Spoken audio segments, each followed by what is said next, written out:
Okay action. Ramesh sir, మీ నాన్న మీరు పుట్టినప్పుడు కానీ మేము చిన్నప్పటి నుంచి చూస్తున్నాం. ఆయన కూడా మీ నాన్న నన్ను మాస్టర్ అంటాడు ఇప్పటికి సార్. ఎందుకంటే తెలుసా, గురువు అంటే ఆయన గౌరవం ఇప్పటికి కూడా.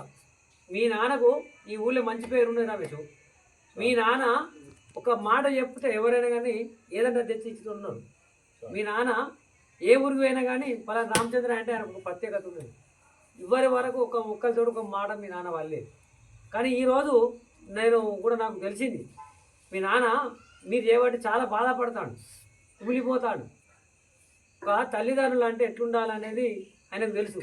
కానీ మిమ్మల్ని పెద్దవాళ్ళు చేసిన మీరు దాన్ని అర్థం చేసుకుంటారని మమ్మల్ని పిలిపిస్తే మేము వచ్చినాం. ఇక దేవన్న కూడా ఉన్నాడు, మీదన్నా సమాచారం ఉంటే దేవన్న చెప్పు. దేవన్న కూడా ఒక 2 విషయాలు మాట్లాడతాడు. దేవన్న మాట్లాడు. తమ్ముడు ఏమైనా పైసలు అడుగుతాను తమ్ముడు, మరి ఎట్లా నాన్న దగ్గర ఇంకా నాన్న దగ్గర డబ్బులు ఏమి లేవు. మా డబ్బులు ఏమంటే ముగ్గురు సమానం తీసుకోవాలి.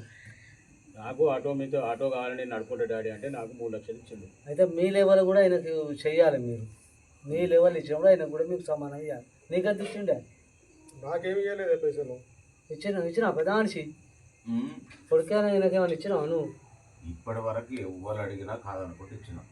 ఎంత ఇచ్చింది నీకు? నాకు ఇచ్చిన నాకంటే చిన్న స్కూల్లో దాంట్లో చదువుకున్నప్పుడు అక్కడ ఫీజులకు దానికి దీనికి కట్టడానికి అప్లై చేస్తానికి పైసలు ఇచ్చింది అంతే.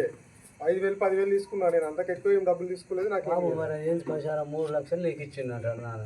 చెల్లెకు 10 లక్షలు ఇచ్చిందంటాడు. 10 లక్షలు ఇచ్చినప్పుడు 1000 పైసలు మీరు చెప్పు, మాకు చెప్తే మేము చెప్తాం తర్వాత.